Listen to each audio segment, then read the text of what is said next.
કોઈ એક શહેરના રેલવે સ્ટેન્ડ પર એક ભિખારી રહેતો હતો અને ત્યાં આવવા જવાવાળા રેલવે સ્ટેન્ડના મુસાફરો પાસેથી ભીખ માગીને પોતાનું ગુજરાન ચલાવતો હતો. એક દિવસની વાત છે, જ્યારે તે ભીખ માંગી રહ્યો હતો ત્યારે શૂટ બૂટ પહેરેલો એક લાંબો વ્યક્તિ તેણે જોયો. તેને લાગ્યું કે આ વ્યક્તિ ખૂબ અમીર લાગે છે. તેને મળીને તેની પાસેથી ભીખ માંગવાથી મને ઘણા પૈસા આપશે. તે લાંબા વ્યક્તિ પાસેથી ભીખ માંગવા લાગ્યો. ભિખારીને જોઈને તે લાંબા વ્યક્તિએ કહ્યું, તું હંમેશા માંગતો જ રહે છે કે ક્યારેય કોઈને કશું આપ્યું છે ખરા? એક ક્ષણ માટે તે ભિખારી ઉગાડા મોંએ તે લાંબા વ્યક્તિને જોતો જ રહ્યો. પછી નજીક જઈને અરજ સાથે બોલ્યો, સાહેબ, મારી મજબૂરી છે.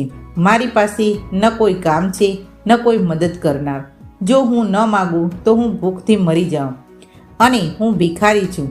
હંમેશા લોકો પાસે કંઈક ને કંઈક માગતો જ રહું છું.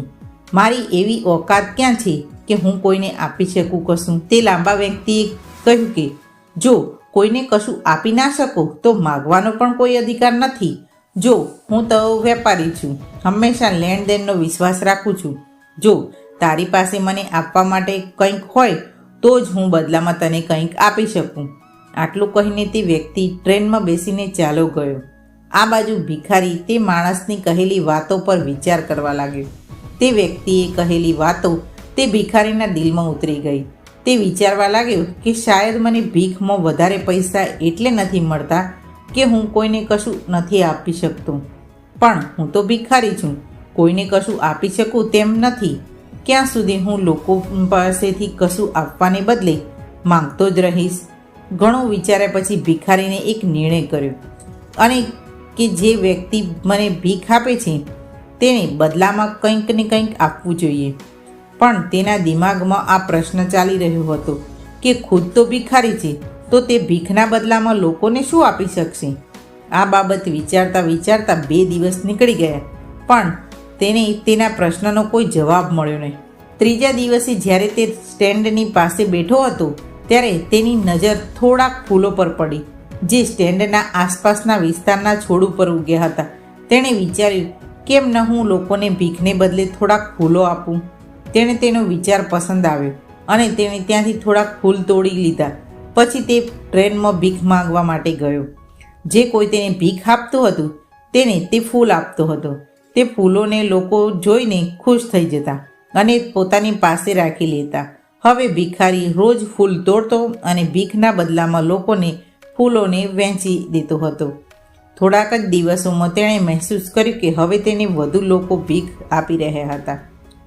તે સ્ટેશન પાસેથી બધા ફૂલો તોડી લાવતો હતો.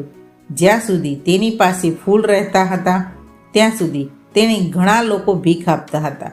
પણ વહેંચતા વહેંચતા જ્યારે ફૂલ પતી જતા ત્યારે તેને ભીખ પણ મળતી ન હતી.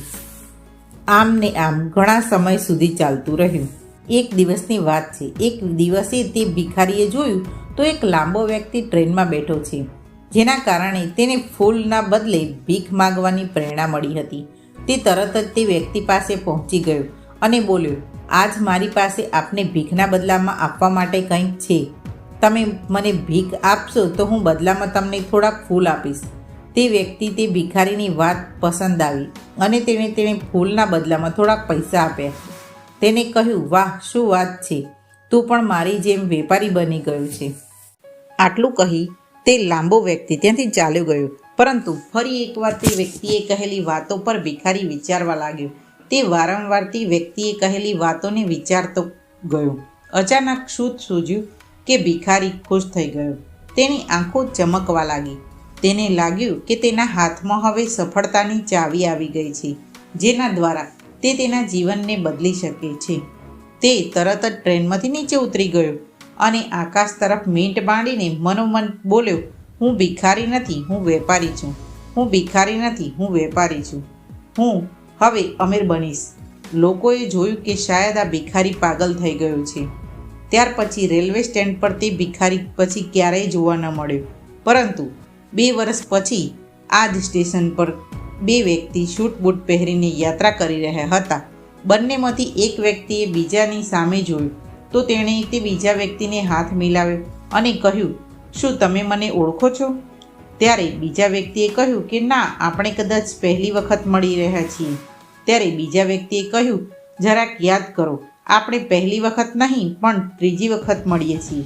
પેલા વ્યક્તિએ કહ્યું, મને યાદ આવતું નથી, પણ આપણે 2 વખત ક્યારે મળ્યા હતા?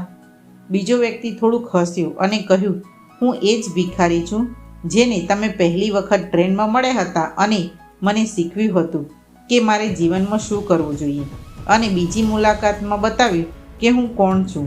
પછી પહેલો વ્યક્તિ થોડુંક હસ્યો અને અચંબિત થઈને કહ્યું, અરે ઓહ, તું એ જ ભિખારી છે કે જેને મેં પહેલી મુલાકાતે પહેલી વખત ભીખ આપવાની ના પાડી દીધી હતી. બીજી મુલાકાતમાં તને ભીખ આપીને થોડાક ફૂલ લીધા હતા, પરંતુ આજે તું શૂટ બૂટમાં ક્યાં જઈ રહ્યો છે અને આજકાલ તું શું કામ કરે છે? ત્યારે બીજો વ્યક્તિએ થોડુંક હસ્યો અને કહ્યું, હું તે જ ભિખારી છું, પરંતુ આજે હું ફૂલોનો એક મોટો વેપારી છું અને બિઝનેસના કામમાં હું એક બીજા શહેર જઈ રહ્યો છું. પછી થોડીવાર અટક્યા પછી તે બોલ્યો, તમે મને પહેલી મુલાકાતમાં પ્રકૃતિનો નિયમ સમજાવ્યો હતો કે આપણને ત્યારે જ કંઈ મળે છે જ્યારે આપણે કંઈક આપીએ છીએ. લેણ દેણનો નિયમ વાસ્તવમાં કામ કરે છે. મેં આ બાબત ખૂબ સારી રીતે મહેસૂસ કરી છે, પણ મેં ભિખારીની જેમ જ રહેવાનું ચાલુ રાખ્યું હતું. તેની આગળ મેં ક્યારેય કશું વિચાર્યું જ નહોતું. તેની આગળ જ્યારે આપણે બીજી મુલાકાત થઈ ત્યારે તમે મને સમજાવ્યું હતું કે હું એક વેપારી બની ગયો છું. હવે હું સમજી ચૂક્યો છું, હું એક ભિખારી નહીં પણ એક વેપારી બની ગયો છું. મને ખબર પડી ગઈ હતી કે લોકો મને આટલી બધી ભીખ કેમ આપે છે, પરંતુ મને લાગ્યું કે લોકો મને ભીખ નહોતા આપતા, પણ મને ફૂલોની કિંમત આપી રહ્યા હતા. લોકો મારી પાસેથી ફૂલ ખરીદતા હતા, કેમ કે આનાથી વધારે સસ્તા ફૂલ તેમને ક્યાંથી મળતા. લોકોની નજરમાં હું નાનો વેપારી હતો, પણ મારી નજરમાં તો હું ભિખારી જ હતો. તમારા બતાવવાથી મને સમજાઈ ગયું કે હું નાનો વેપારી છું. પછી મેં ભેગા કરેલા પૈસામાંથી ઘણા બધા ફૂલોનો વેપાર શરૂ કર્યો અને આજે હું મોટો વેપારી બની ગયો. બંને વેપારી હવે ખુશ હતા. સ્ટેશન આવતાની સાથે ઉતર્યા અને પોતપોતાના વેપારની વાતો કરતા ચાલ્યા ગયા. આ વાર્તામાંથી આપણને ઘણું બધું શીખવા માટે મળે છે. તે લાંબો વ્યક્તિ ગીવ એન્ડ ટેકના નિયમને સારી રીતે જાણતો હતો. દુનિયાના ઘણા બધા મોટા વેપારીઓ આ નિયમનો ઉપયોગ કરીને સફળ થયા છે. આ ફોર્મ્યુલા તેણે ભિખારીને પણ બતાવી અને ભિખારીએ તે અપનાવી લીધી અને તેની અસર તેના જીવનમાં સાફ દેખાવા લાગી. તેણે તેનો વિચાર બદલ્યો અને જિંદગી બદલાઈ ગઈ. આ વાર્તા આપણને બતાવે છે કે જો આપણે આપણો વિચાર બદલીએ તો જીવનમાં ઘણું બધું હાંસિલ કરી શકીએ છીએ. જો આપણે સીમિત વિચારસરણી રાખીશું તો આપણું જીવન પણ તેમ જ વીતશે. મોટા બનવા માટે આપણે પહેલાં આપણા મગજમાં મોટા બનવાનો વિચાર લાવવો પડશે, પછી ભલે ગમે તે થાય. નિશાન ચૂક માપ નહીં, માપ નીચું નિશાન. વાર્તાનો સાર એ છે કે સફળતા તમારી વિચારસરણીમાં છુપાયેલી છે. પોતાનું આત્મસન્માન જગાવો અને પોતાના વિચારોને મોટા બનાવો, અને પછી જુઓ તમે કઈ રીતે સફળતાની ટોચ પર પહોંચી જાઓ છો.